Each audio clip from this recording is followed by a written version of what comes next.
Let's get into some of the tools. Let's get into we talked a little already about Helium 10, Jungle Scout.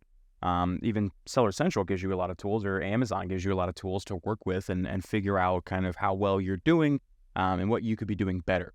The first one, definitely biggest one, probably out aside from Amazon themselves, is definitely Helium 10 or H10. So I know myself personally, I use this a lot in my sales analyses. I'm gonna let the audience tell me what the plural of analysis is. I think it's analyses, but I feel like I say this every single time, and every time I Google it, it's something different. So I think it's analyses. But in the multiple times that I do an analysis for partners, or for prospects, Helium 10 is essential. So let's get into a little bit about the different programs, and what they tell us and how we can look at it, to, again, give us more information about how we're performing. So like the biggest one obviously is Cerebro, like looking up your own products when you're launched, after you've got some data on there. Steph, what can we use to, what can we get from the Cerebro tool on Helium 10?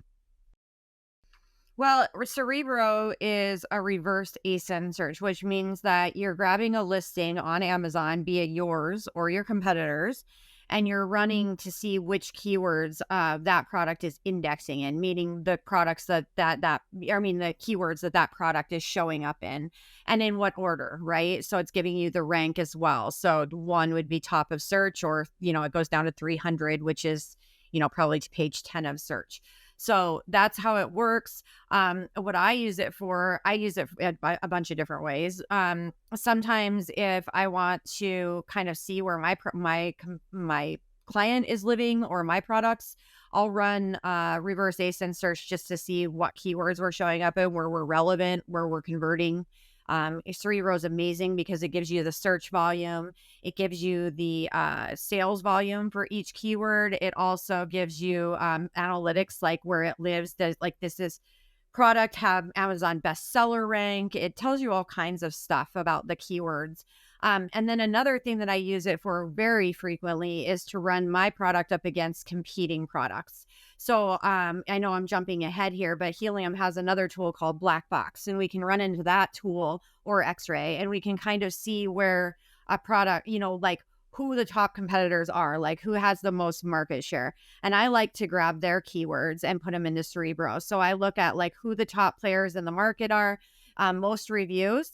Sometimes I don't go by like what it, what it says right in Cerebro. It allows you to kind of pull who are my competitors. There's a fun little button in there. I don't do that. I actually look at who the top competitors are, the top keyword, and then I just go to Amazon and I see, okay, in rank, who has the most reviews? Because sometimes you'll see somebody that's top ranked and they only have 2 reviews because they're doing something funky to be there. They're maybe running a black hat strategy, or they're running ads or doing something. So I try to run the legit top sellers that have the most like sales volume on Amazon and the most reviews, because that means they're OG. That means that they've built a lot of data on their listings in Amazon. And then I'll run my product up against those, the top 9 competitors, and then it'll pull in my keywords and all of theirs. So I can see where I'm ranking up against them.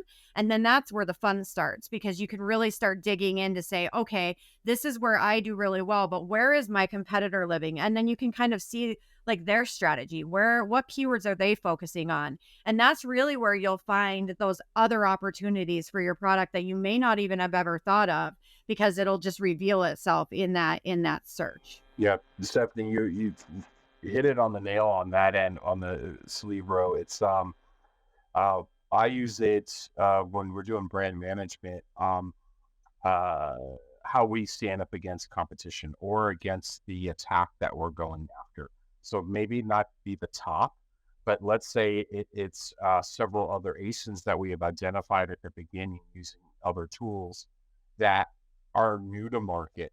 How are they coming up, and can I match them one for one, right? On that end, how can I get that competitive advantage? But some other key things, like you mentioned, I think at the very beginning, with a thermometer, is what we were looking at was a huge need, and people were actually searching for it. And we saw it as a high level search term, and we're just like, there's no one in this space. So it was almost like a hidden gem.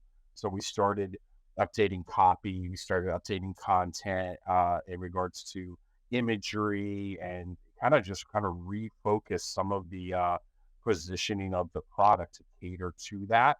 And we saw a huge lift in doing some of those strategies. So one real cool one that I like, it's super easy, is the Chrome extension.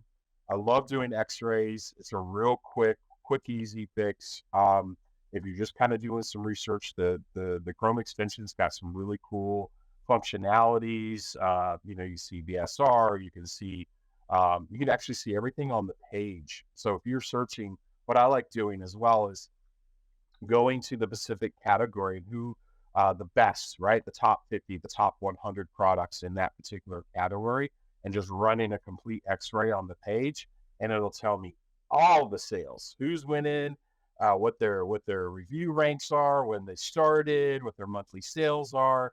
It's just really cool to kind of see, hey, what is this doing on a monthly basis? Just to kind of peek in, because if you're not doing it as a manager of these individual brands, the owners are looking at it. So if you're an agency and you're hired to do stuff like that, they go in there and be like, hey, what is the strategy? What are we looking to do? How are we going to penetrate that market? How do we get this guy out of here? That type of thing. So these are all really good points to be looking at and seeing. Man, price point, like Stephanie mentioned, is key. You can't expect, you have $100 product and you're trying to compete against a $24.95. There's just no way. You're never going to get share. You're going to throw money. Right. You're going to throw money at something that's not going to give you a return. And that's a thing with Cerebro too, is new product research. So there's a formula, once you get really familiar with Cerebro, and you just kind of, all right, now I'm thinking about launching a widget, right? And so I go on Amazon and I'm going to search with Cerebro the top 10 sellers and widgets, and then it's going to give me some key information beyond just the keywords they rank in. It also tells me the number of competitors in each keyword. So you can look and say, okay, there's 10,000 competitors in the top keyword. And then, so you might think, well, that's not a good market. But then you start looking down and look at where other people are ranking. Is there any low hanging fruit? Is there any keywords that are exact match to the product you want to sell, but there's nobody kind of playing in them? Maybe they only have 400 competitors. And then figure out how many sales you can capture, not just in those main keywords, because in, like, say, a supplement, say if you were looking at, kids multivitamin, there's going to be a billion sellers in that category. It's very price competitive, very pay to play, right? But there's ways that we can enter that market into like a niche in those keywords sometimes, where we can kind of play in a low hanging fruit strategy where those ollies and those big guys aren't paying attention because they already own those big major keywords, and that's where they focus, and they put all their ad spend into owning those. And so there's all these billions of keywords that people are searching that are just low hanging fruit there that we could live in. And so for product launch and analysis, it's such an important tool too, beyond just looking at where your current product is ranking, but really looking at what the opportunities in the market are beyond just the sales dollars. Like, how many competitors are, what is the reality? How much am I going to have to spend in ads? That's one other thing that Cerebro gives you, is an average Helium 10 paper or click cost per click. And so that really kind of shows you, if you see, $13 cost per clicks in there, he's probably a category you should get the hell out of, right? Or as if you see a car product with like a really low cost per click, really low competition, but the demand is crazy, boom, you're onto something. So that's kind of how I use it, even a formula for new products. Yeah, good point, Stephanie. It's like little Easter eggs, finding those little eggs. They call it data mining for a reason. So you're mining the data to find those hidden gems that are out there, and those little gems are a viable solution for you to go after. Okay, all this data research, finding those little hidden gems, you can really hit the market without having to maximize spend, like Stephanie was saying. On some of the top level keywords, is 10,000 sellers on that listing, $13 a click. You just don't have it. You got to go find and dig and research. It's there. It's just a matter of people putting in the time and finding it. You can go after it.